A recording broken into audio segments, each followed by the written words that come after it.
তো আলহামদুলিল্লাহ নিজের হাতের বানানো ড্রেসগুলো কিন্তু বিদেশে চলে গেছে। এই ড্রেসগুলো সব আমেরিকাতে চলে গেছে। এক আপু আমার প্রতিবেশী কাস্টমার ছিল, তো সে কিন্তু পাঠিয়ে দিয়েছে।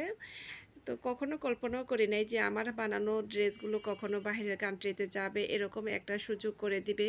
একটা ভালো মানুষের কাছে একটা ভালো কাস্টমার পাওয়া কিন্তু অনেক ভাগ্যের ব্যাপার। হ্যালো এভরিওয়ান, আসসালামু আলাইকুম, welcome back to my channel. কেমন আছেন সবাই? আশা করি আল্লাহ তাআলার অসীম রহমতে আপনারা যে যেখান থেকে আমার ভিডিওটি দেখছেন সবাই অনেক বেশি ভালো আছেন। আলহামদুলিল্লাহ আমিও ভালো আছি। তো আজকের এই ভিডিওতে আমার ড্রেসগুলো আমি কিভাবে এই কাস্টমারটা পেলাম বা কিভাবে কাজ করতেছি, আপনারাও কিভাবে কাজ পাবেন, কাজ করবেন মনের জোর নিয়ে। তো আশা করি আপনারা আমার আজকের এই ভিডিও দেখলে সম্পূর্ণটা যদি দেখেন অনেক কিছু বুঝতে পারবেন, জানতে পারবেন, শিখতে পারবেন। তো স্কিপ না করে সম্পূর্ণ ভিডিওটা দেখেন। যারা আমার ছোট্ট পরিবারের সদস্য হয়েছেন, আমাকে সাপোর্ট করে এই পর্যন্ত আসতে সাহায্য করেছেন, তাদেরকে অসংখ্য অসংখ্য ধন্যবাদ। আশা করি সামনের দিকে সাপোর্ট করে সামনে এগিয়ে নিয়ে যাবেন, এতটুকু আপনাদের কাছে আশা রইল। তো এখানে যে আপুর ড্রেসগুলো দিয়েছিল, আমি গত ভিডিওতে কিন্তু বলেছিলাম যে এখানে আমার 2টা ড্রেস উনি আগে দিয়েছিল, বাকি 4টা আমি পরে বানিয়ে দিয়েছি। তো এই যে ডিজাইনগুলো কিন্তু ওনারা আমাকে রেফার করেছিল যে একটা পেজের ড্রেস ছিল ওই ড্রেসের মতো সেম, যে এটা পানগলা দিয়ে মাঝখানে 15 ইঞ্চি লম্বা দিয়ে 4টা বাটন দিয়ে দিতে। আর লাল যে বাটিক ছিল ওইটার মধ্যে হচ্ছে গটি হাতা ছিল, আর সাথে পাইপিংও করা ছিল। তো আর প্যান্টগুলো ছিল সবগুলোই সেমি প্যান্ট এটা। তো এগুলো কিন্তু আমি সুন্দর করে বানিয়ে ওনাদের, দেখেন কাস্টমার যদি ভালো হয় আপনাদের কিন্তু অনেক কিছু খেয়াল রেখেই কিন্তু কাজে আগাতে হবে। এই যে কাস্টমারগুলো আমার যে পাশে প্রতিবেশী যে ছিল, আমি কিন্তু নিজের হাতে এগুলো সব কাজ কমপ্লিট করে আমি নিজে গিয়ে ওনাদের বাসায় ডেলিভারি দিয়ে আসছি, যে আপু তোমার আসতে হবে না, আমি নিজে আসতেছি তোমার ড্রেসগুলো পৌঁছে দেওয়ার জন্য। আমার এই সামান্য, যেহেতু আমার 2 মিনিট 5 মিনিটও লাগে নাই, আমার বাসা জাস্ট একটা গলির পরে। তো আমি এতটুক করার জন্য সে কিন্তু অনেকটা খুশি হয়ে গেছে যে আপু তুমি কষ্ট করে আমার বাসায় নিয়ে আসছো। সে বলতেছে যে আপু তুমি আসো, উপরে আসো, বসো, তারপরে তুমি বাসায় আসো দেখো। অনেক রিকোয়েস্ট করেছে বাসার জন্য। তো আমি বাসায় আর ভিতরে ঢুকি নেই, আমি আপুকে বলছি আপু তুমি নিচে নেমে আসো, যেহেতু আমার বেবিকে রেখে আসছি আমি, আমি শুধু তোমাকে বুঝিয়ে দেওয়ার জন্য ড্রেসগুলো নিয়ে আসলাম। তো আপু কিন্তু অনেক খুশি হয়েছে। এটা ছিল আমার প্রথম কাস্টমার, আর উনি কিন্তু এই প্রথম বানিয়ে নিয়ে গেল আমার কাছে। আশা করি উনি আমার রিপিট কাস্টমার হবে। আর ভালো একটা কাস্টমার যদি আপনি ধরতে পারেন, যে বাহিরের কান্ট্রিতে থাকে এরকম একটা যদি কাস্টমার ধরতে পারেন, তাহলে কিন্তু আপনি অনেকটাই মনে করবেন যে সৌভাগ্যবান।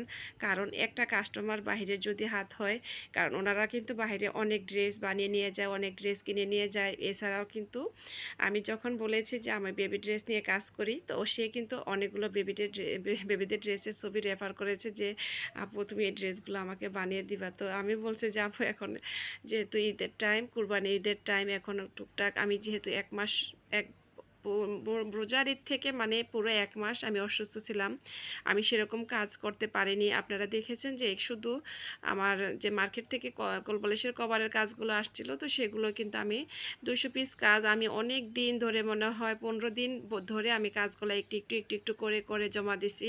ভাইয়াকে বলেছি যে ভাইয়া আমি অসুস্থ, আমি কিন্তু এখন এই কাজগুলো খুব দ্রুত দিতে পারবো না। তো উনি অনেক ভালো মনের মানুষ, সেজন্য কিন্তু উনি আমাকে সেই সময়টা দিয়েছিল। আর আমি কাজগুলো কিন্তু 2বারে জমা দিয়েছিলাম। আগের প্রথমে একটা লট দিয়েছিলাম 100 পিস, আর এখানে হচ্ছে 100 পিস মানে 50 জোড়া। তো এই কাজগুলো কিন্তু অলরেডি জমা হয়ে গেছে। ও টুকটাক কাজগুলো একটুখানি কমায় নিয়ে আসছি এখন নতুন করে। আবার কালকে আগামীকাল বলছে যে কিছু কাজ আসবে, এই জন্য বলছে যে আপু তুমি হাত খালি রাখো, যেহেতু কাজ আসবে। তো আমার হাতে যে অর্ডারের কাজগুলো ছিল সেগুলো আমি আস্তে আস্তে করে গুছিয়ে নিচ্ছি। তো আপনারা, অনেক আপুদের প্রশ্ন, আপু কাজ করতে চাই। তো এই যে এই পর্যন্ত আসতে আমার কিন্তু জীবনের অনেকটা সময় আমি কাজের মধ্যে ব্যয় করেছি।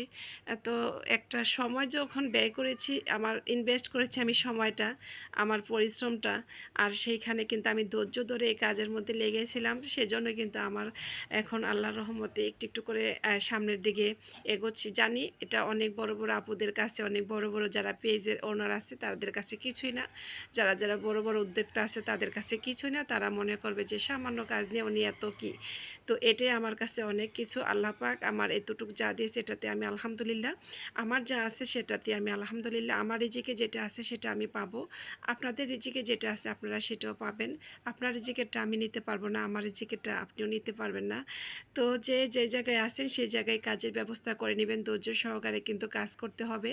বাসায় বসে না থেকে এরকম অন্যের পিছনে কথা না বলে আপনি অন্যের ভিডিওতে সময় না দিয়ে নিজের ভিডিওতে নিজের সংসারের কাজ করে নিজের জন্য কিছু কাজ করেন। এরকম সময় নিয়ে একটুখানি কাজ করেন, তাহলে দেখবেন যে আপনারই লাভ হবে।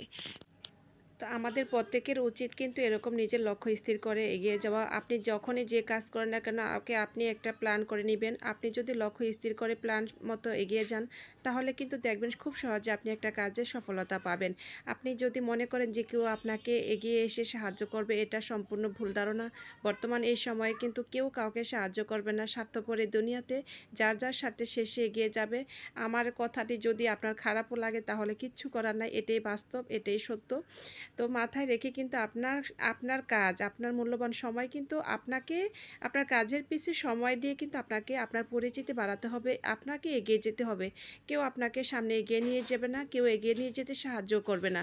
সেটা আপনি অনলাইন হোক বা অফলাইন যে কোনো হোক, আপনি পরিবার বা আপনি ব্যক্তিগত জীবনে হোক, এটা কিন্তু সব ক্ষেত্রেই আমি আশা করি এটা আমাদের সবারই জীবনেই কিন্তু এটা একই রকম হয়ে থাকে। তো আপনার কাজ কিন্তু আপনাকে এগিয়ে নিয়ে যেতে হবে, আপনার পরিচিতি আপনার কাজ দিয়ে কিন্তু আপনার বাড়াতে হবে। তো কেউ আপনাকে এগিয়ে নিয়ে যাবে না, এই জন্য আপনার মূল্যবান সময় কিন্তু আপনার কাজের পিছে ব্যয় করুন। আর যে কাজ পারেন সেই কাজ কিন্তু নিয়ে এগিয়ে যান সুন্দর করে, আপনি দক্ষতার সাথে এগিয়ে যাবেন, তাহলে কিন্তু আপনার আল্লাহর রহমতে পিছনের দিকে আর তাকাতে হবে না। যে কোনো কাজ নিয়ে খুব দ্রুতই আপনি সাকসেস পাবেন। বর্তমান এই সময়ে হাজার হাজার লক্ষ লক্ষ নারী কিন্তু এগিয়ে যাচ্ছে। তো আমি আর আপনি পিছিয়ে পড়ে থাকবো কেন? আমরাও কি সাথে তা পায়ে পা মিলিয়ে একসাথে আমরা এগিয়ে চলি। তো চলুন, আজকের এই ভিডিওতে অনেক কথা শেয়ার করলাম। যদি ভালো লাগে ভিডিওতে একটা লাইক দিয়ে দিবেন, আর যদি খারাপ লাগে একটা আনলাইক দিয়ে দিন, সমস্যা নাই, তাও দিন। আর হচ্ছে আপনারা তো কমেন্ট করে জানিয়ে দিবেন আজকের এই ড্রেসগুলোর আমার মজুরি কীরকম হওয়া উচিত ছিল বা কীরকম নিলে আমার ভালো হবে। ধন্যবাদ।